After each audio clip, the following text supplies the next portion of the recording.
If you're going to give up, it has to be when it's the best day for you. Give up then. And I wouldn't. So I never allowed myself to quit on a hard day. I am looking for you to be the female main stage host. Is that something that you'd be open to? And I was like, is the sky blue?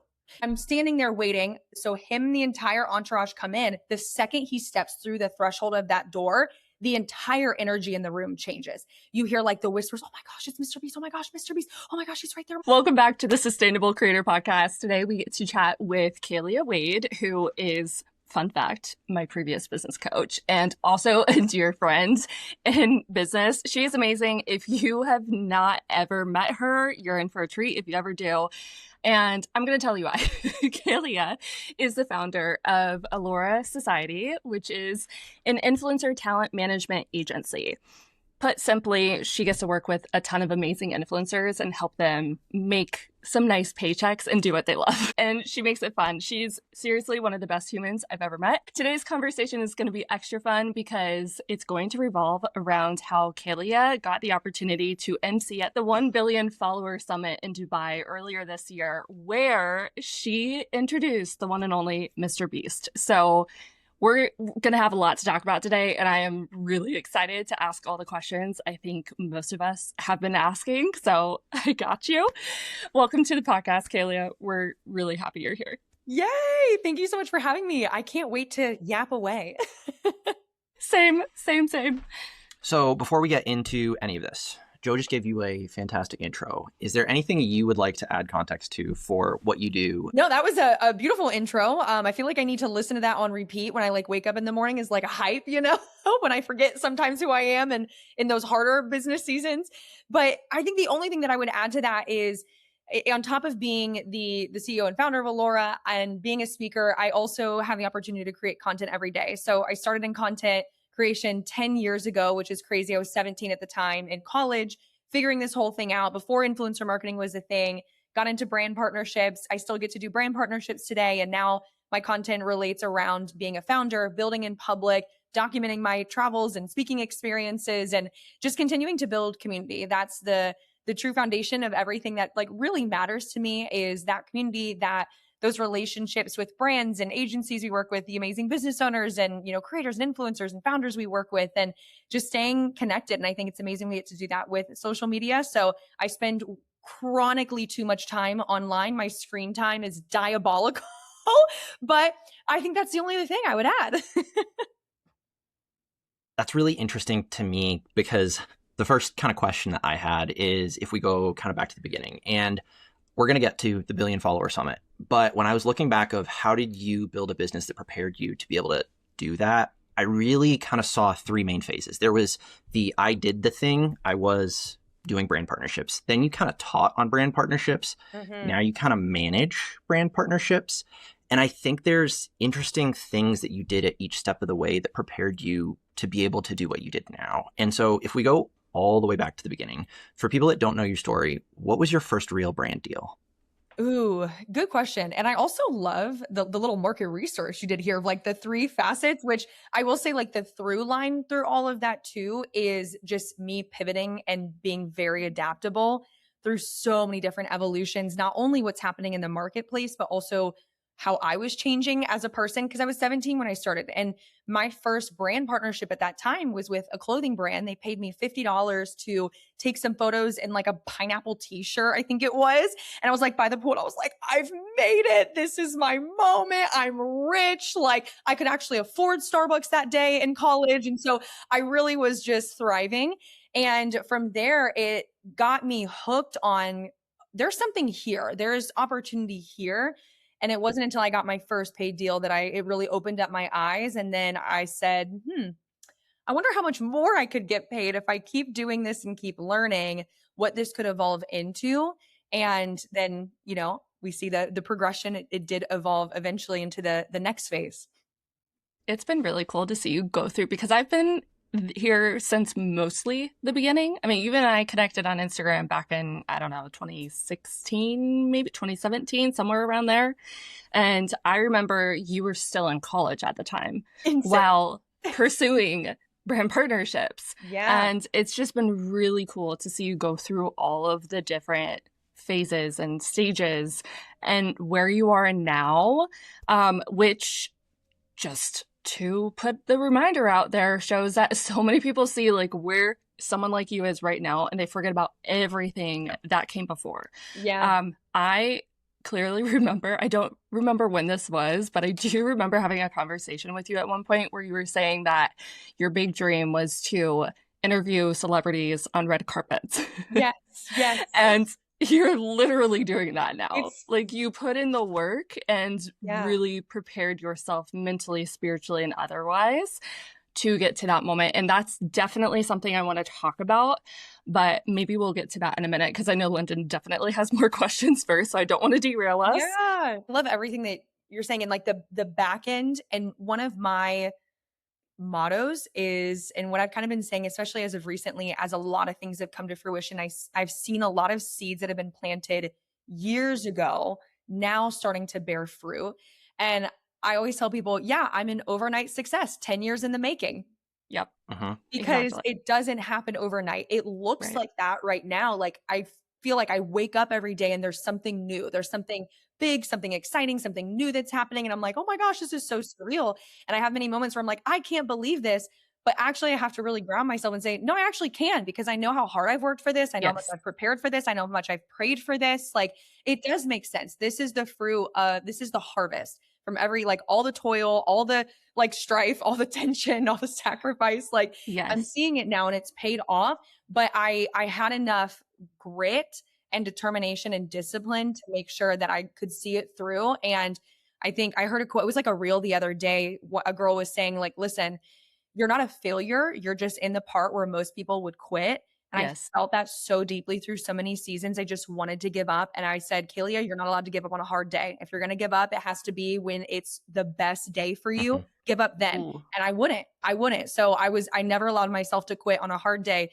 But there were so many moments where most people would give up and I was like, nope, I'm not allowed to quit. I'm not going to do it. And so I'd keep going. And that truly is why there has been so much evolution. None of this would have happened if I hadn't kept going. Yeah. No, that is exactly the point. I was doing a Peloton ride yesterday. I'm forgetting the instructor's name, but she made a comment that your character knows when you want to take shortcuts, when you take those shortcuts. So don't do that to your character. Ooh, okay. And that really landed. That's like, so wow. good. Right? Yeah, so lots of good stuff. So if I think about kind of like this first phase you're in of like you're doing the thing, brand partnership specifically, how do you think about the process for you was snowballing up to you knew enough to start educating? Mhm. How do you intentionally take steps to like build your knowledge in that phase? Yes. So building knowledge for me comes first through a ton of experimentation. And the best way that you learn is through actually doing the thing and not just watching other people do it or just asking questions of other people that are doing it, but doing it yourself. That's the best way to get clarity and confidence. Because then you can, yes, learn from someone else and gain the knowledge or the wisdom, but do you have the confidence to then actually implement it? You only get that through doing it yourself. So it was me doing so much trial and error and absolutely falling flat on my face over and over and over again, getting rejected over and over and over again, and being okay with that and saying, this is the price that I'm willing to pay of figuring it out.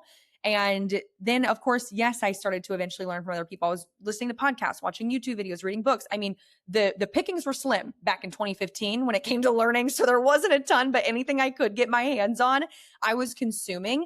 But I also love learning adjacently. So there wasn't a ton of stuff on influencer marketing and brand partnerships. So I was learning, well, what can I learn about marketing in general? What can I learn about how consumer behavior? What can I learn about sales? What can I learn about, just building a personal brand, and what does that look like? What's the education there? So going adjacently, because then it all comes together. And now we have a lot of great information on influencer marketing, still not as much as I'd love for there to be, but I still go adjacently to this day. And I want to be someone that's well-rounded as an individual in business, as a founder, as someone in marketing. So that's how I really learned. And again, just pushing myself to try and figure it out. And that I'm very competitive. I'm so competitive. Like my Clifton Strengths Finder competition's like so high up there. So I'm like, I want to win. I want to be like the best at this. I want to freaking figure this out. And so that really drove me too, of being like, I refuse to fail. Like that is not in my DNA to fail. I'm going to win. It's just a matter of when I'm going to win. So I'm going to keep going. That's a mic drop moment right there. It really, really is. Okay, I want to hear about the preparation side of things because, as I mentioned before, you had this deal, this opportunity that was presented to you beginning of this year, 2026, to MC at the 1 Billion Follower Summit. And I know from following along with your content that when you accepted the deal, you didn't yet know about the MrBeast side of things. Correct. Correct. So again, I have a million questions on this. But first, what would you say were the things that really prepared you to be ready to do justice to that opportunity, to show up in a way that you felt really good about for yourself? Yeah, I love this question. So let's take it back to January of 2025. So a year before I'm in Dubai.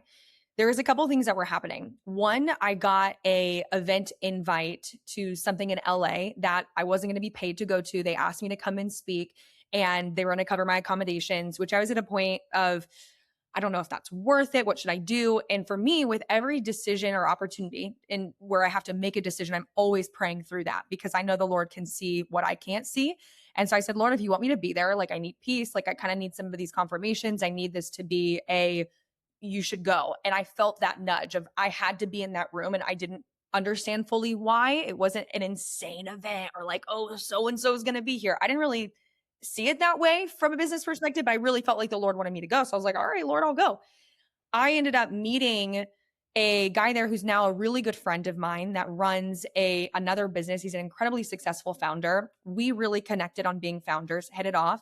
And it was him that ended up introducing me to the person at the 1 Billion Follower Summit that then asked me to MC. So in terms of preparation, it was, okay, putting yourself in the room. That was one. I'm very big on say yes, put yourself in the room within reason, but you never know what can come from that. So I'm always very prayerful of those things because there are things too that I've said no to that make more realistic sense, but I just don't have that impression from the Lord that I'm supposed to go. So even taking it further back than that is just my quiet. I'd never miss my quiet time with the Lord. So I can hear his voice and understand what he's saying, what he's leading me to. That's not just like a random thing that happens. Like I have to understand how to hear his voice so I can, as I'm moving through decisions, and a lot of these decisions have to be made fast, that I know what he's saying and how he's speaking to me. So that's part of the preparation. Then second is actually being in the room. Anytime I enter into the room, I'm always very expectant of what the Lord can do. And if I'm there for a reason. He opened the door and there's a purpose for that. So how can I either get a lay of the land in terms of who might be there that I want to make sure that I meet so I can have those introductions? I usually try and find at least 3 people that I want to have FaceTime with. That's really important for me to connect with them, introduce myself, etc. And then I was also speaking. So you're going to have people that are watching that session that I don't know who they are and who's listening and who's watching. So how can I make sure I'm showing up as my best self as a speaker and articulating things clearly? Because who knows how that can snowball into other things. And that did. So is preparation there. So there's so many facets of preparation. You mentioned earlier, there's the spiritual side of things, right? That there's the actual physical side of things, like making sure I'm actually ready, I'm practicing, I'm well rehearsed. But then also I do weight training, like just physically taking care of myself to have endurance. I do a lot of 12 to 15 hour days on very little sleep, back to back to back, especially when I'm speaking in sprints. And that's how it was in Dubai. So am I physically ready for that? And I can have the endurance to do that. There's the mental preparation of, how am I making sure I'm feeling confident and I'm feeling assured of myself that I'm supposed to be there, that the Lord opened that door for a reason, right? And then there's also emotionally, like it's very emotionally taxing to be on, to be vulnerable, to speak, to engage, to constantly network and do all these things. So I'm looking at all those facets and there's my own like rituals and regimens of how I prepare for those things. But I then get the reps in on all those 4 facets. I'm getting the reps in over and over and over again at different events. Yeah. So I spoke at about a dozen events all over the globe last year. And in that gave me the reps and experience that I felt so ready for Dubai. I was still nervous out of my mind and I had no idea who I'd be introducing when I said yes, but I felt ready. I did genuinely feel ready, and that it was a perfect timing thing. And the last thing that I will say too is in January of 2025, I started specifically praying for global paid speaking opportunities. Ooh. And I took a free global event in London last summer. And it was between the free event that I did in January that I met my friend at to the London event that I did in the summer. Those 2 things together got me Dubai.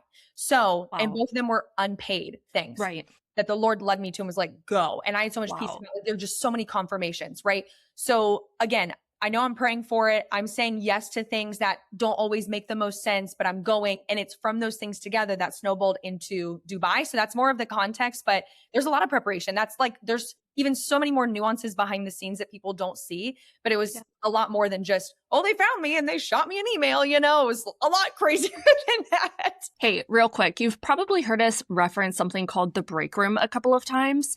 It's a membership that we host for creative entrepreneurs, and we want to quickly break it down for you so you know exactly what we're talking about when it comes up. When I was in corporate, I learned very quickly that work happens at my desk, but my career progresses when I would go to the break room. And when I left corporate and I joined Joe in entrepreneurship, I felt like I was missing that space. And that's what we built with the break room as a membership. It was a place for creative entrepreneurs who spend most of their time building other people's businesses to actually zero in and focus on their own businesses and talk to their peers that are solving the same problems that they are. So if you want to be in a space with other cool creatives like yourself who are going to hype you up, hold you accountable, and push you outside of your comfort zone so that you can be the best version of you that you can be, we would love to see you inside. If you have any questions, feel free to reach out. Otherwise, everything is in the description for you.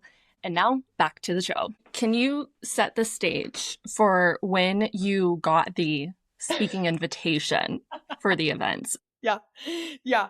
So what's crazy too is the invite actually didn't start with me being an MC. The invite started with they had seen the YouTube video recap of my London event and me moderating that panel. I was moderating with Meta and Google and the Creator IQ team.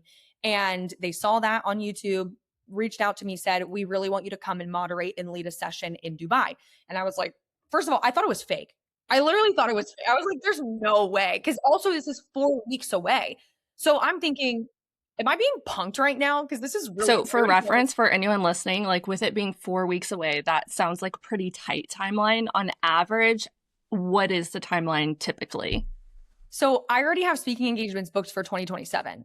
Okay. And it's currently April 2026. Yeah. So it's usually a lot longer. I mean, on average, I would say about a quarter I at least get a heads up on, but not within a month, especially internationally that far. So I get 4 weeks out from the event. I get that. I'm like, okay, well, let's get on a call because I'm going to find out real quick if you're, punking me or not. And it turned out being real. On that call, we ended up hitting it off. They were like, yes, let's have you come out. They were going to cover all of my accommodations, but it wasn't paid. So, and I was like, still, this is insane. A once in a lifetime opportunity. Absolutely got to do it. Then fast forward just a few days later, I'm actually I'm sitting at my desk one day, like getting off of a meeting, and my friend that I'd met in January, his name's AJ, shout out to AJ. AJ texts me and he sends me a picture while he's on a phone call with this guy. And I was like, hey, and my like Instagram's up in the background. And I was like, are you talking smack about me? Like, what's going on here? Give me some more context. And he was like, so I just got off the call with the guy who runs everything for 1 Billion Followers Summit and slots all the speakers. And he's looking for MCs. He needs a female MC for one of the stages. I still didn't know this was main stage at this point. It was just MC stuff. So, and he goes, I recommended you. Like, you're my top pick. I recommended you. I was like, oh my gosh, thank you so much. He's like, and it's paid. I was like, say less. So he goes, just keep an eye out. There's nothing for you to do, but keep an eye out for what's next. They're probably going to reach out to you. Days pass. I'm actually on my way to Tampa for our Alora Society end of year board of directors meetings. And I get a message from one of the guys and they go, hey, are you free right now? Can we hop on a quick call? I literally pull over because I was driving. I pull over. Christian's in the car with me. We pull into a gas station, we switch spots so I can get on like a FaceTime call really quick. And they go, hey, we loved you and just like what you were about. And we, got a really great recommendation. And we were feeling the same way that you could be a great MC. Would you be open to that and being an MC? And I was like, absolutely. I'm like trying to play it cool. I was like, yeah, like I'm totally open to that. Internally, I'm like hitting Christian's leg. Like, are you hearing this right now? So freaking out. I go, yes. So like, then we end up talking. He was like, okay, well, we'll get on like a more formal call like next week. So then we set up a formal call and they were like, okay, they start kind of grilling me in a good way. And I had no idea. Again, I still don't know. This is about main stage. I'm thinking it's like one at which there's still great, amazing stages, but like a tech stage, economy stage, one of the smaller ones. So we go through this grilling process and he was like, well, what would you do if this happens? And what would you do if this happens? And what about this? And I was like answering, how I would answer. And at the end, he goes, so you've crossed every box. You've answered exactly how I want you to answer. And I am looking for you to be the female main stage host. Is that something that you'd be open to? And I was like, is the sky blue? Yes, 100%. And so then it was this crazy whirlwind. And literally, I did not find out until about a week before I'm flying out to Dubai that I was going to introduce MrBeast and Will Smith and Simon Squibb and like Max Armina, like all these different major people. And he's telling me, and he was like, yeah, it's going to be this person. I'm like, no problem. No problem. Internally, I'm like, like, we've done this. We're ready for this. We've prepared for this. It's cool. It's casual. It's like, I can see Christian like out of my peripheral and he's like, oh, just like ultimate hype husband, like so proud. He's so cute. So yeah, then 4 weeks later, I get from the email to then I was on stage. Wow. What a roller coaster. That's okay. That's amazing. I'm going to let Lyndon take it for a second. I think it's really interesting because you talk about like a lot of these doors open because you were speaking, which I think interestingly comes from experience you built in chapter 2. Yes. Of you became an educator. So like you built this like reputation as a great person at brand partnerships, but then you crossed the fence divide, whatever it is, into building a $500,000 education business that taught a lot of people how to do brand partnerships. And you put in a ton of reps speaking, educating, marketing, being an authority figure that just gave you those skills. And for you, what was the like decision process going from I do good brand partnerships to I want to build a business around this? Yes. One, I had such a passion for it.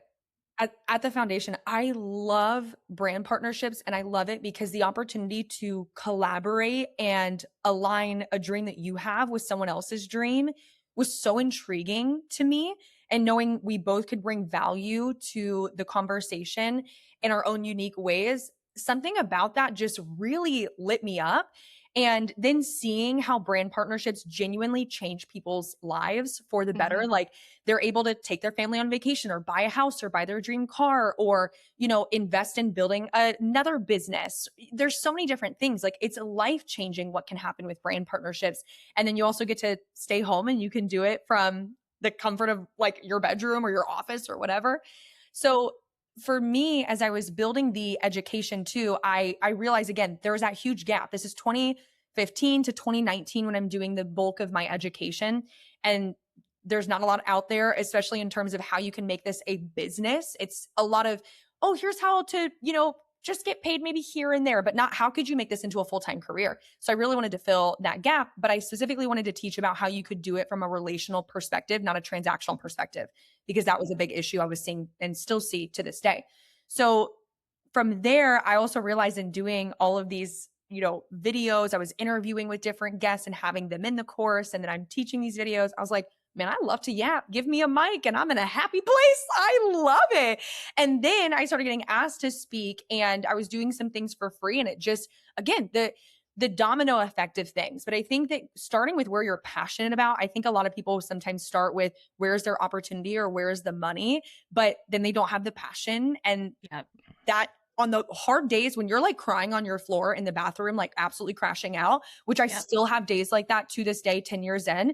there has to be something bigger than money and success and fame. Like that just doesn't do it for me. It doesn't do it for me because I have such a deep mission. Like my business is my ministry. I'm doing it for something bigger than me. I also have such a passion for it. And that fuels me and drives me on the days where I don't want to get out of bed. I don't want to sit at my desk. I don't want to go to work. So I've also looked at that throughout all of these different phases and chapters because my passions have changed. And at one point, my passion was teaching specifically on brand partnerships. And then that changed a few years ago. And I still love to teach, but it transitioned more into speaking. And then ultimately the agency that we started in 2022. So I've looked at that and had to, again, evolve, not just market wise, but who am I? Who am I becoming?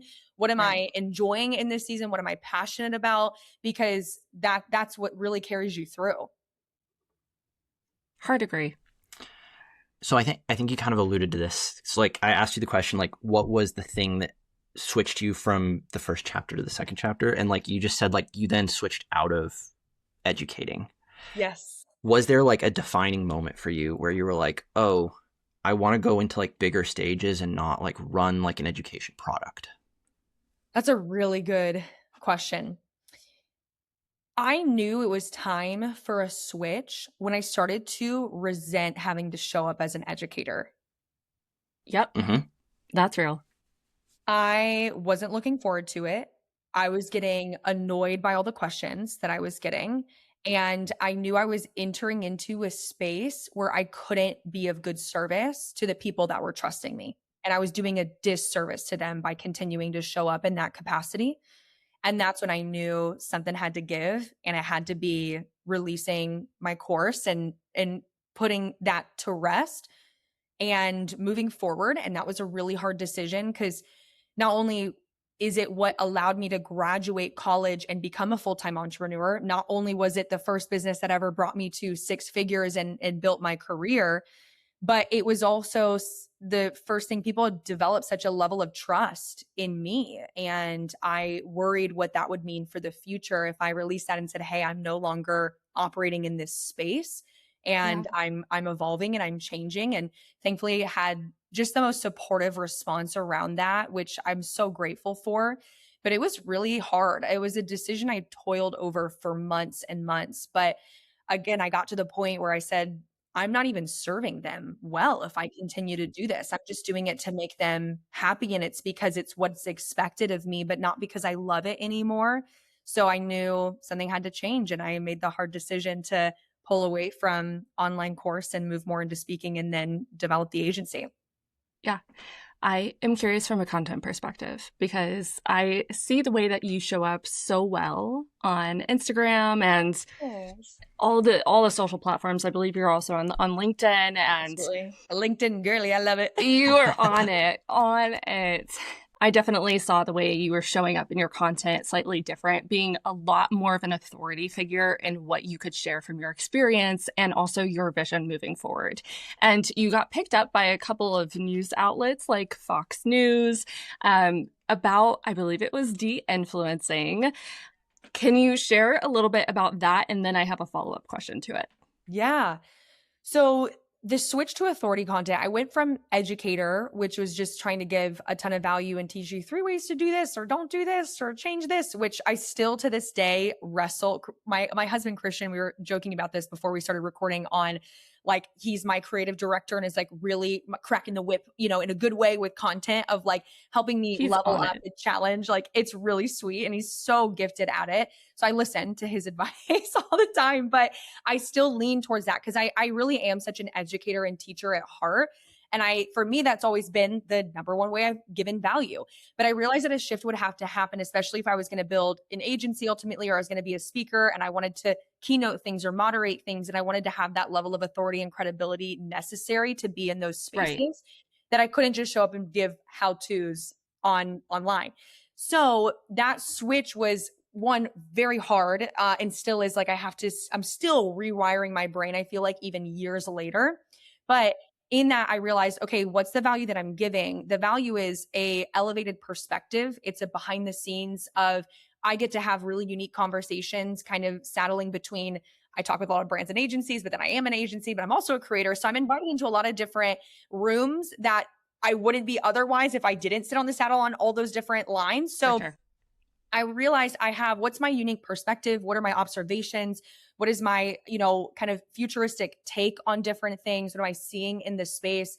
And showing up more as, I know what I'm talking about. I am an expert in this, less of how to. It's, hey, almost a journalistic approach in certain Yes. regards to things versus a just here's what you need to do. But I still try and give value through, okay, well, what does this mean for you? Now that you know this, it's one thing to know this, but what do you need to do with this information, or how does this need to change the way that you show up or even perceive yourself in some way? So moving towards that, still giving value, just a little bit different in terms of how that value is delivered, but then also aspirational content, inspirational content, and really building up a strong personal brand. Like that's what the best founders do nowadays, is they have a really strong personal brand. Even I was just at Ulta Beauty World and seeing, okay, Maureen Kelly of Tarte Cosmetics, or Lily Reinhart of Personal Day, right? Or, you have these people and it's like, they're the brand, they have something they're developing and showing the behind the scenes. So yeah, it's a very big shift. It's a shift that I'm still like every day leaning into, figuring out, experimenting with, testing out. I don't think that I've cracked the code by any means, but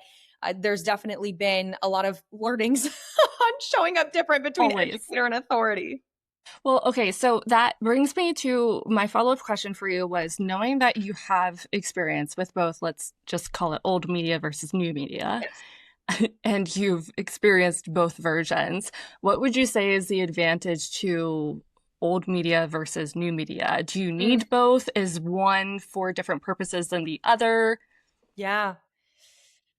Old media wise, like when I think of old media personally, in terms of what's still of value today, like the news articles you're talking about, digital, right? Like we went from newspaper to digital, but that's to me sometimes still old media in a way, versus like social media is like the typical new media. There's still a place for that. It's like, I got featured in Forbes last year and that was life changing. It felt like for me, like it didn't like life change in terms of actual tangibly, but it for me was just this milestone moment. And if Forbes didn't exist as a digital magazine, a digital, resource, then, it's like, it still has so much value, right? Even though it's not specifically newspaper, or I don't go like buy all the Forbes magazines the way that I used to.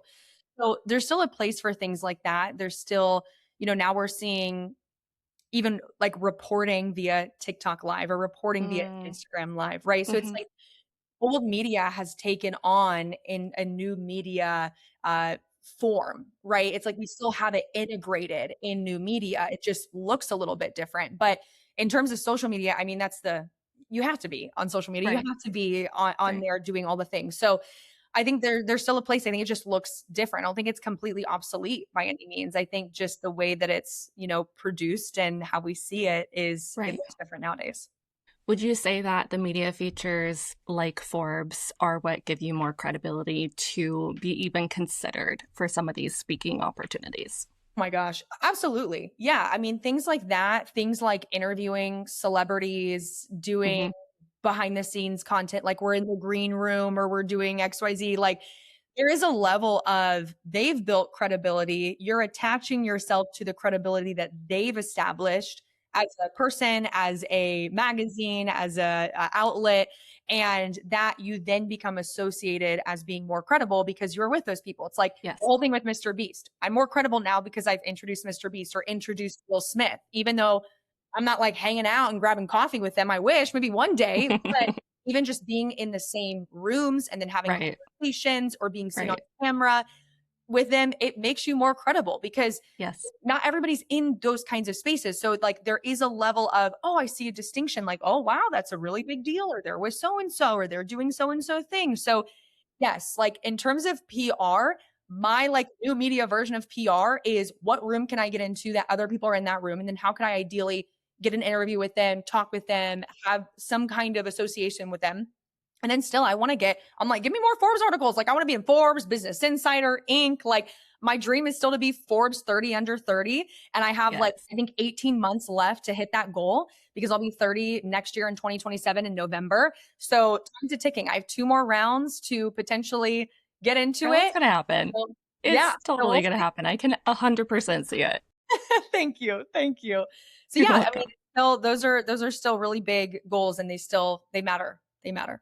one of the interesting things for me is as you transitioned out of being an educator into an authority figure, the audience of your content kind of changed a little bit because your customers before was like end users buying an education thing. And now at the end of the day, like as a speaker, the people that pay you to do work are like singular decision makers at events. Mm-hmm. And so the type of content I feel has to be different. And how do you think about that audience change of like visibility versus the decision makers?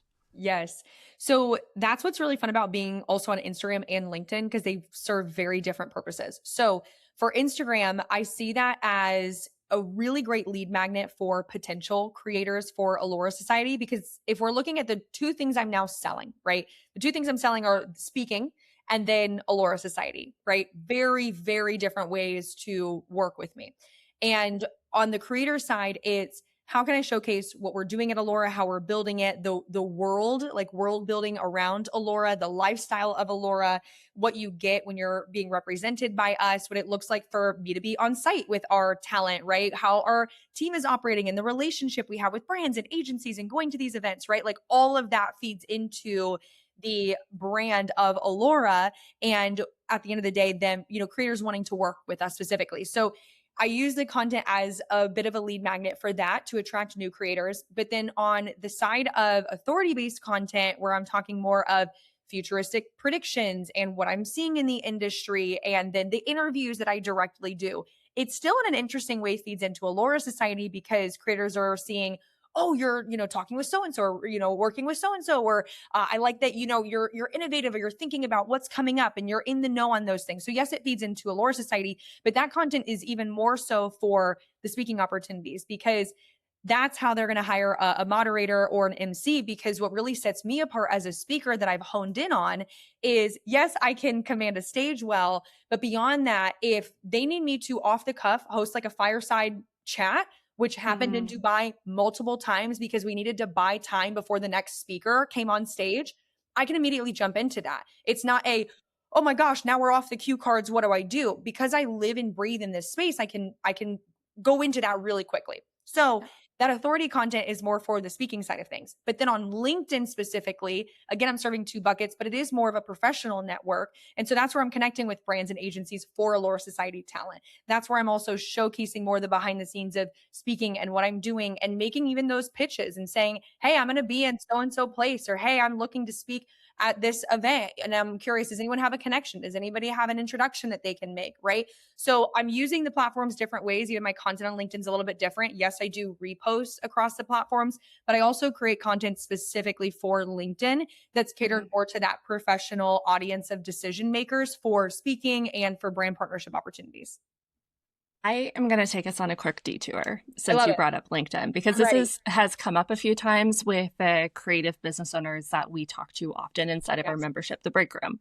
They're curious about what would it look like to use LinkedIn as a strategy for my content as a service provider, and knowing that you do it as someone who manages multiple creators. Granted, it's slightly different creator versus a creative service provider, but there's a lot of overlap. Are there any quick suggestions that you would share with them on how they could approach LinkedIn intentionally? Yes. So one of them is you do need to create a little bit of different content. Just reposting from a short form video focused platform to LinkedIn will only get you so far. And you do want to spend time engaging like any other social platform, responding to comments. That's going to push, you out there. It's even bigger, I would say, to respond to comments on LinkedIn than Instagram because it does adjust what you actually see and feed on LinkedIn. So connecting with people in your space, connecting with potential clients.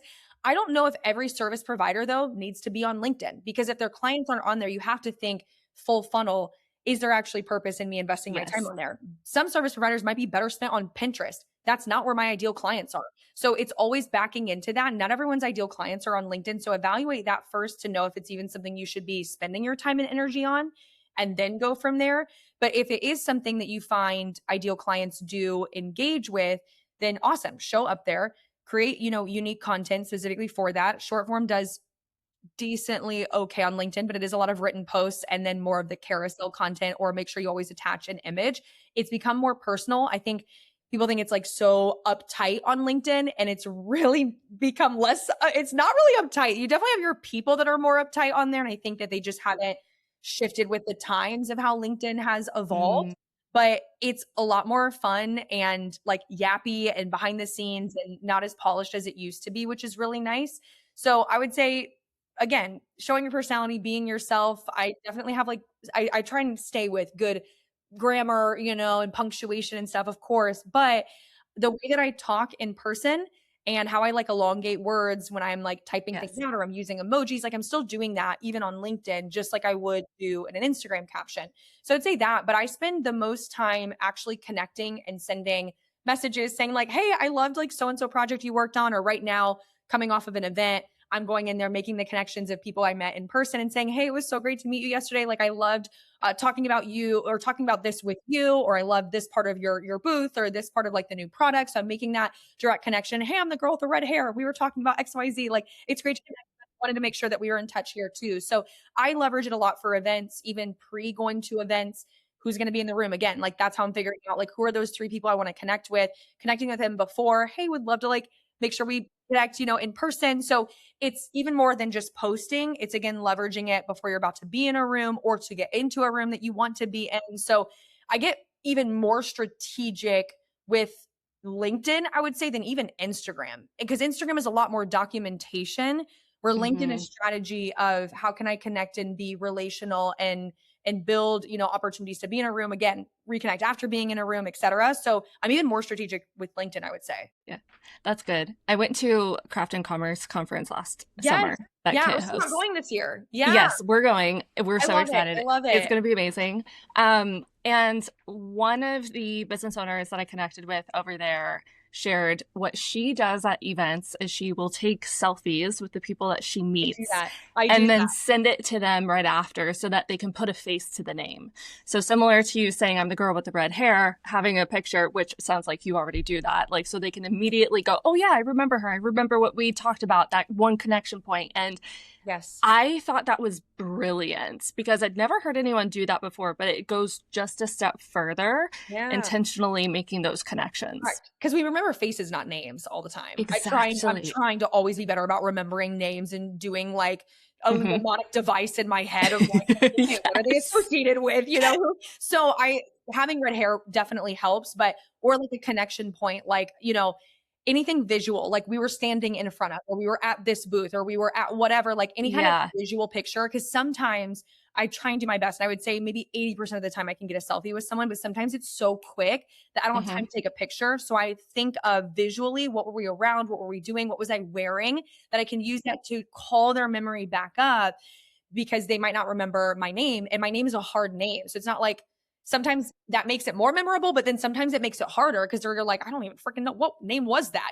Who even is that? So that's any kind of visual cue. I use that to draw up that memory again. Smart. I think it's interesting, and I have realized now that as we're coming close to the end, we effectively did a resume walk for you.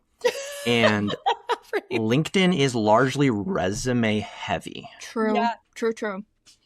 Do you think it matters to have like all of these like major milestones if you are a creator on LinkedIn? Or how do you think about the resume portion if you haven't had like the big achievements yet? Sure. I think that if you make something a big deal, other people will too. If it's a big deal to you, make it a big deal. Christian, my husband, told me this all the time, but I downplay things a lot, I would say. And I'm starting to own more of being like, yeah, that was a big deal, or that was really exciting. But he said, Kahlea, even on the smaller things that maybe for you, you're like, nah, that's fine. Make it more of a big deal. And people will get the memo and be like, oh my gosh, like this is crazy, So even if it seems small compared to other people, because we always look past us, right? Our eyes are always focused on the horizon, which is ever changing, ever moving. We got to look backwards, one, and say like, is this a big deal because of considering how far you've come? Is this a big deal because it's something that you grew up like wanting to achieve, wanting to do, right? Or is this just a big deal because you're just excited about it? Like, heck, then make it a big deal, right? Put it in the milestones. I do think that having where have you worked, or what kind of projects have you worked on, or what collaborations have you done? Highlight those, because Mhm. I've always said you could be exactly who someone is looking for. They just haven't found you yet. And if you're not positioning yourself for the opportunities that you want to have before you even have them, how do you expect other people to consider you for those things? So show up as the person who's already getting those opportunities. Show up as the person who's already on those stages. Show up as the person who's already doing those dream brand partnerships. Show up as that. And eventually it will start to happen, because even mentally, what that does for your psyche to be like, oh yeah, like I'm supposed to be in those kinds of rooms. I'm supposed to be around those kinds of people. Yes. I'm supposed to be doing those types of things. It Mhm. changes the way that you approach. It changes the way you dress. It changes the way you carry yourself, the way that you talk, the way that you show up, the way you own things. So starting to do that, like, whatever that looks like for you, that might be calling some things for you listening right now. I'm sure certain things are coming up of, okay, I need to do that. That's like calling me out in certain ways. And I want that too, because we dilute what we're doing so often because we're looking at it in the face of someone who's usually chapters or seasons Right. ahead of us, instead of looking back. And anytime I feel like, oh my gosh, my best days are behind me, or like there's not going to be something else, what's the next thing, or I want to do this, but it feels so far away, I look back and take an audit of, oh my gosh, look at how far I've come, especially how much I've overcame to get to this point. And so let's Yes. celebrate it more. I think that even as women, I think especially as women, we have a really hard time celebrating ourselves and milestones and making it a big deal, and like having the spotlight or having the attention on us. And we should celebrate that more. And even if that sometimes is quieter, that can do so much for our psyche too. Yeah. Okay. Well, speaking of making things a big deal, one thing I really admired about how you showed up in your content when you were talking about having this opportunity to go MC in Dubai, the entire experience leading up to it, throughout, and then after. For one, you did a fantastic job of hyping yourself up and being unapologetically excited about all of the people you were going to get to connect with and how big of a deal the opportunity was. And I admired that so much because, to your point, like a lot of times we try to just play it cool. Like, we got this opportunity. Okay, let's just kind of like pretend like we matter and like we're worthy of having it. And if we're not careful, we think that means we have to show up, quote unquote, professionally and not so much as ourselves. And I just loved how much you owned it in a way that also made room for the excitement. It was contagious to consume. And I truly felt like I was living vicariously through you. So thank you for doing that. And on that note, was that something you had to give yourself a pep talk for? Is that something that you just, I mean, it sounds like Christian definitely plays a big role in this, and we love a hype husband, like you mentioned. But what, like, just tangibly, did you have to give yourself a pep talk, or is that a skill you feel like you've just got down at this point? Yeah, no, pep talk all the time. I mean, holy cow. I posted a video right when I got back of like the adrenaline drop that I have, and my hands are just absolutely shaking like crazy. Yes. Because I still, even though mentally I feel ready and I know I'm prepared and well rehearsed, my body is like, oh, you want to go step on stage in front of 30,000 people? Like, no, we're going to start shaking like a leaf right now. Like your body is like, what are we doing? And even from excitement, right, we have those adrenaline drops. And so I have to give myself a pep talk before every single stage. Like, does not matter where we're at, who we're with. Like, I have to do that and be like, Kahlea, you are well prepared. You have studied for this. Like, you know what you're doing. You got this. It's going to be good. Like, and even if you mess up, that's okay. Most people wouldn't step on stage anyway. So at least you're showing up. Like, you got it. But even through the joy and excitement, like that means so much to hear that. And so I so appreciate you saying that, like, that was contagious, because I have struggled too, feeling the pressure of having to be polished or buttoned up, especially being younger. I'm only 28. I started when I was 17. So I've built this whole thing being really young. And I've had a lot of people that look down on me because I am young. And they're like, well, what do you know? And who do you think that you are? Because you're just in your 20s. And so then I hit my age for a long time, and I felt like I had to be polished and perfected. And eventually I got to a point where I was like, you know what? The joy and excitement that I have over these experiences, that actually can be a gift to other people, to call in the fact that you can celebrate this. And this is amazing. And this is a big deal. And also just be yourself. And you don't realize like how much of a gift that can be to other people, because I had recently, I got another insane thing, got another dream opportunity.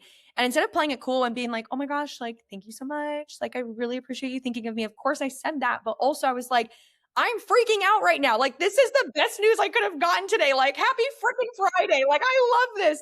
And she responded over text and she was like, Kahlea, like, thank you just so much for being excited. I had the worst week and this just made everything better. Like, this is why I do what I do.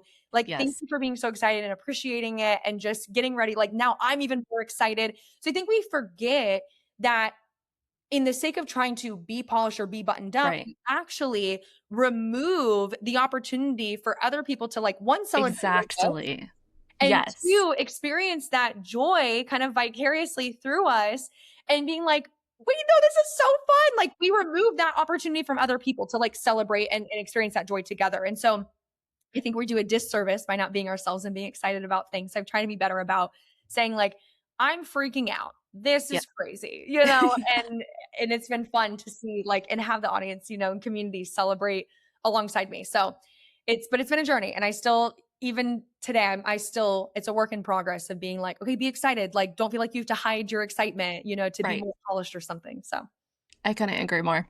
So good. I think it's really interesting as I look back on this conversation. Like, you've talked so much about how you leveraged past opportunities into the next one and into the next one. And you gave like some really interesting, tangible things that I'm probably going to start doing at conferences now of like 3 people you meet, visual like cues when you follow up with people, like share your energy. When you think about where last year, January, then in London, like you were leveraging or speaking to speaking, what are the things that you tangibly thought about doing every time you were at an event, consciously thinking about this could open a new door? That's a really good question. I'd say top of mind for me always is making sure I'm unapologetically myself, that who you see online is who I am in person, and that I'm not different in any way. So I'm not hiding who I am, because I am very hype and wild. And I have my moments where I can like lock in, but that's who I am, is all those facets. And so showing that, and again, being excited to meet people, you know, I get to meet a lot of really incredible people and not being just like play it cool and casual. I'm just like, I am so excited to meet you. I grew up reading your books, or I grew up listening to your stuff. Like, I just want to say thank you so much. I appreciate you. Thanks for what you're doing, like in our world, in our community, in our industry, etc. And just being unapologetic about that. I would say one that's always top of mind is also, who can I encourage? Because being a founder is no joke. Being in business is no joke. And I know how much it means to hear when someone says to me like, hey, this impacted me in a certain way. So who can I go bring encouragement to, an affirmation like, hey, you're doing amazing things. Like, I don't know where they're at. What if they're struggling? You know, what if they're wanting to quit? What if they had a terrible day? You know, like, how can I lift them up and encourage them? So being unapologetic of myself, going out and encouraging, you know, anybody that I can. And then also, again, like the power of the follow-up and providing value too. Like, I'm trying to always figure out, maybe who do I know that I can introduce you to? How can I make a connection? How can I give a piece of advice? How could I, you know, support you with something that you might have coming up? You know, how can I give some kind of value to that person or people, and then follow up and make sure I'm following through, like being a woman of my word and doing what I say I'm going to do, and do it in a timely manner. So it's like, if I say I'm going to give an introduction, doing that within 48 hours max, right? And making sure I'm doing what I said I was going to do.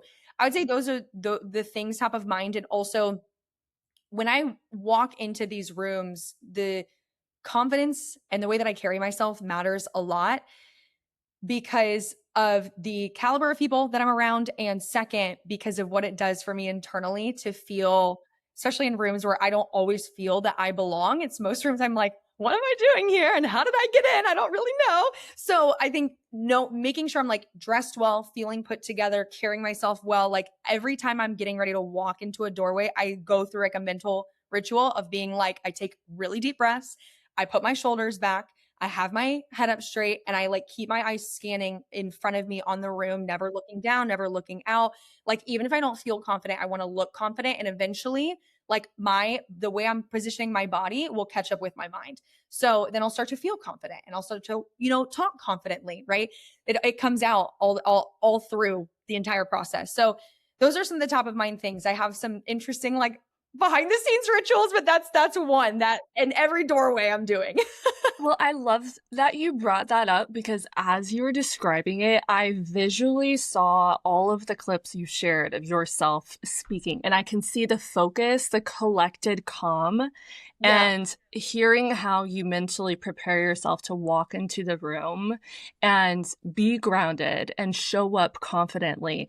It shows. It 100% shows. It's Thank very you. cool to hear the behind the scenes process. I love that kind of stuff. There's always a behind the scenes to anything seen. Always. Are you kidding me? Okay, I think the last question before we move into lightning round is... I think since we've kind of teased this through most of it, you introduced Mr. Beast on stage. Yes. What was that like? Very surreal. It was a moment I honestly will never forget because it started before we were even on stage. I was in the back, right in front of the doors that we walk into to go out on stage and in through the crowd. And I wasn't expecting him and his entire entourage to kind of walk up right there. And I was wearing my meta glasses very intentionally and strategically at this moment. So I see him coming and I go, oh, and I start recording with my glasses. And I caught on camera, like his fiance comes up. She goes, oh my gosh, I love your pants. I was wearing these like black, super sparkly pants. I didn't actually realize that was his fiance at the time. But I kind of figured, I think I was just like in shock. And I could have probably assumed that because it was the only woman that like was around with like all these like big beefy security guys. And he's like in the middle. And so she comes up and I was like, oh my God, thank you. So we start talking. I was like, I love your sweater. So we were like yapping and whatever. And then he's there kind of like watching a little bit of the interaction. He's so much taller than I thought. Like he's probably 6'3"-ish, I would say. Like he's a lot taller than I assumed. So I was like, oh hold on, quick. For reference, Kahlea is tall. For anyone listening, like, can you share how tall you are? I'm 5'9". Yes. Yeah. Okay. So like, tall. Yeah, he was tall. So I was like, oh my gosh, like he was pretty tall.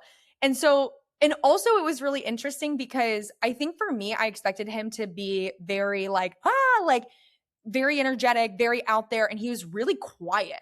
Like, I think preparing to get up on stage, but also almost like shy or introverted in a way. And that surprised me. So I was like, oh, that's really interesting. So then him and his entourage, I actually go in first. So I go in, I'm waiting on the side because I know that he's going to have to walk in with everyone, like kind of through this like maze in a way to get to the stage to sit front row. So I'm standing there waiting, still recording with my glasses. So him and the entire entourage come in. The second he steps through the threshold of that door, the entire energy in the room changes. You hear like the whispers, oh my gosh, it's Mr. Beast. Oh my gosh, Mr. Beast. Oh my gosh, he's right there. The whole energy shifts in the room. People are like starting to stand up, getting their phones out, recording. It was insane. Like you could feel it tangibly shift. So he walks up, he goes and he sits down front row. Then me and I have a co-MC. We walk up behind, we're waiting in the aisle because we're introducing him like off stage a little bit because of the way that he was walking up on stage with the people he was going up there with. Like that's how it made sense logistically. Mm. So we're standing there. I'm like eye contact with him being like, this is crazy. And just waiting and also like looking at my cue cards, looking at him, being like, don't mess this up, Kahlea. And so, because I also have a co-MC, so there's ways that we're shifting back and forth.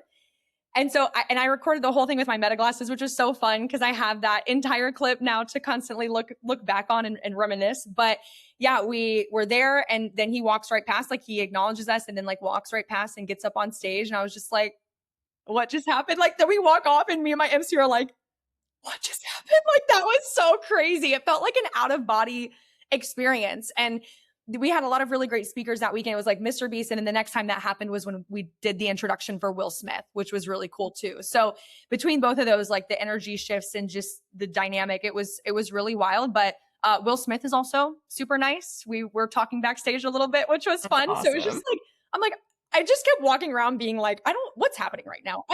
Where am I? What am I doing? We're just rolling with it. Another day, I guess, on the job. I don't know. That's amazing. I know I shared this with you before, but it's worth saying again. You really have prepared yourself for that moment. And anyone, like, it's not that other people don't deserve that moment, but you definitely earned it. All right, let's just say you definitely earned it. And it was just so cool to see you get that opportunity and to really own it. Thank you. I just admire that a lot and am really proud of you, honestly. Oh. Like, just as someone who has seen all of your evolutions, to see you get to this point and know that this is not the end. Like, you're still going. Like, there's even bigger and better things ahead of you. And this is just like one chapter of your story, right? But to see how you stewarded it so well and truly owned it, I think that was like the best case study I could have ever seen for myself. And I know I'm not the only one who feels that way. So thank you for the way that you showed up. Thank you. That's so sweet. I'm going to listen to this back on a hard day. You just call me up anytime you need a pep talk. You know I got you. I will. Thank you so much. I think that segues us perfectly into lightning round. Yes. Yes. Let's do it. What is the next thing? Ooh. If you can say. Yes. Yeah, I can say. So okay. Next big one is I'm hosting in Cannes for Cannes Lions Fest. So I'm going to France. That'd be so fun. Are you kidding me?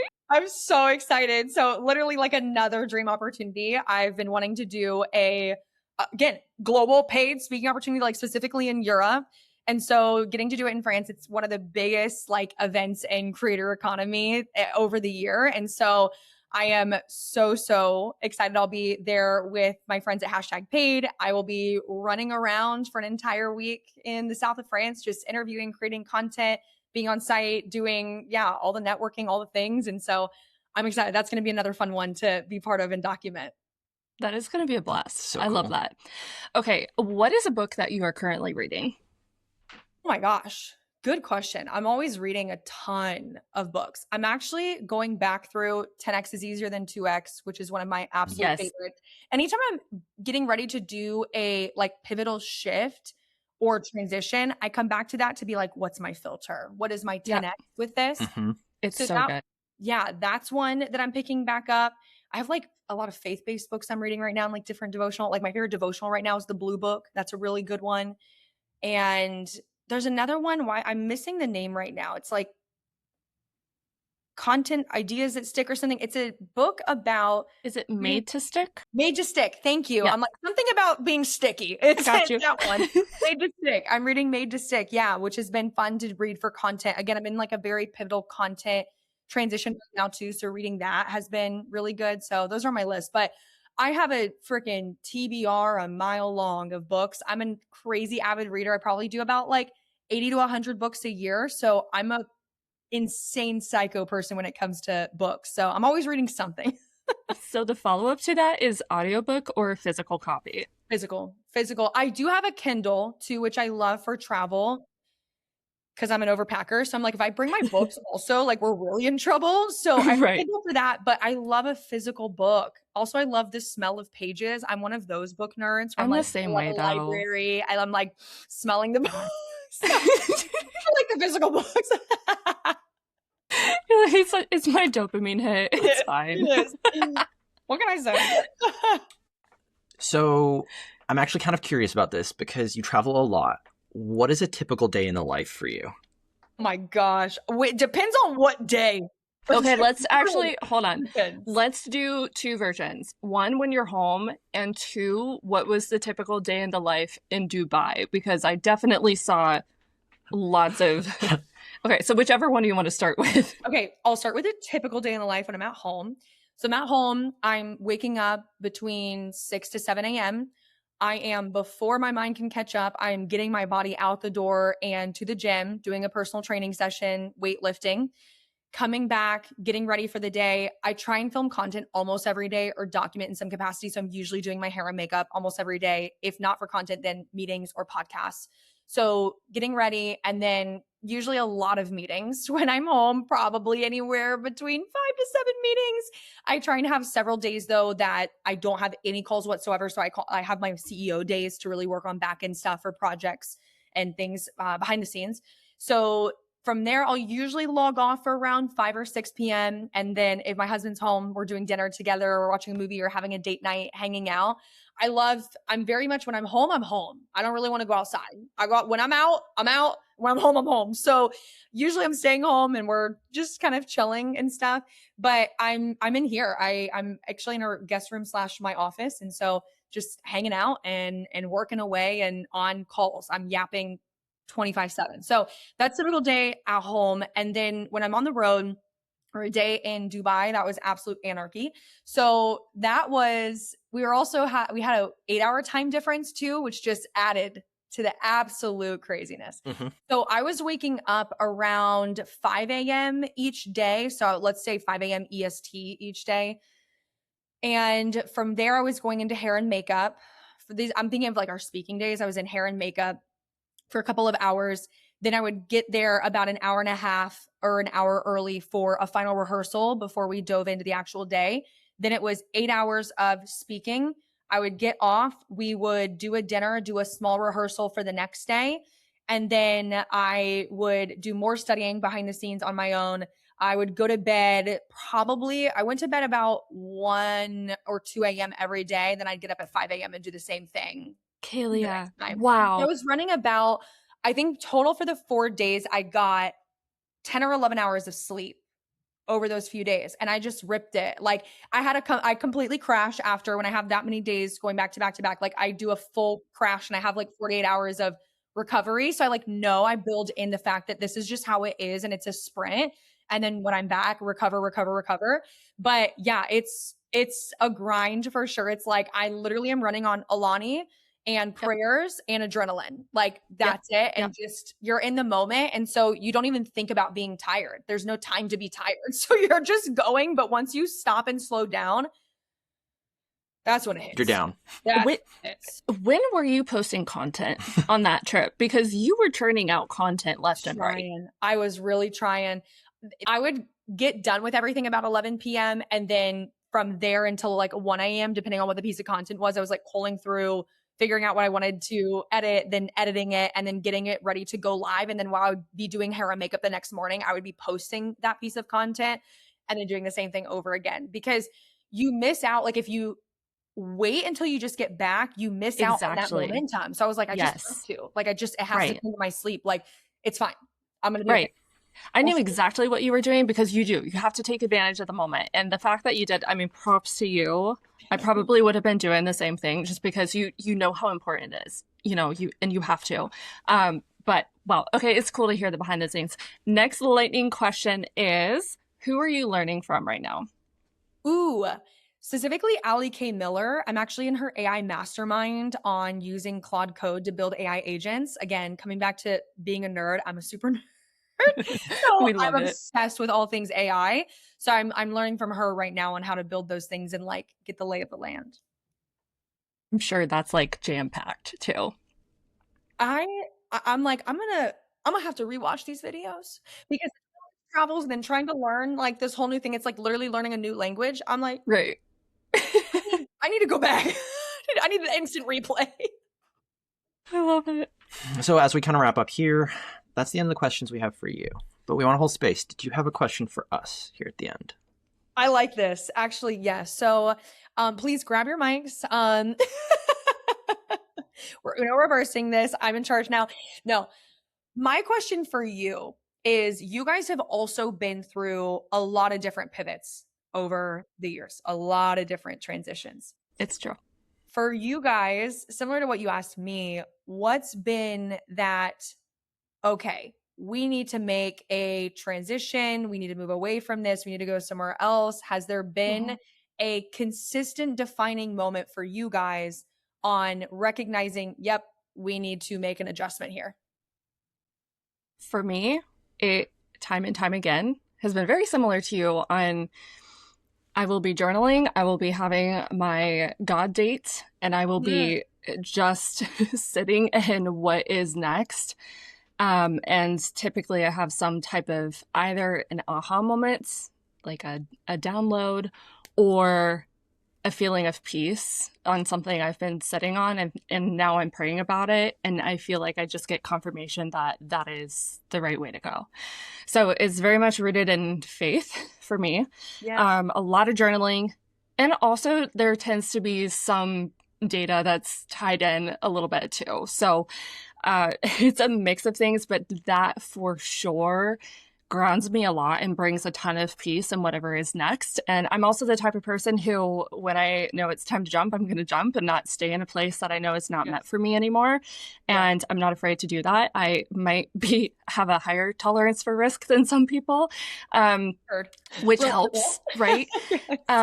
Because I don't want to get to the end of my life and look back and go, I wish I had just made the jump sooner and not stayed in that place that was no longer serving me and may have been burning me out, or just it was time, it was time. And so I think of that a lot. And then the faith piece definitely helps a ton. I think we were interviewed on a podcast last week, and I used this framework, and now I think about it almost every day. It's like triple P when we make a decision is profit, passion, and purpose. Because if I look at all of the major like inflection points that we've gone through, one of those was out of alignment. Yes. And it was, how do we get back into alignment?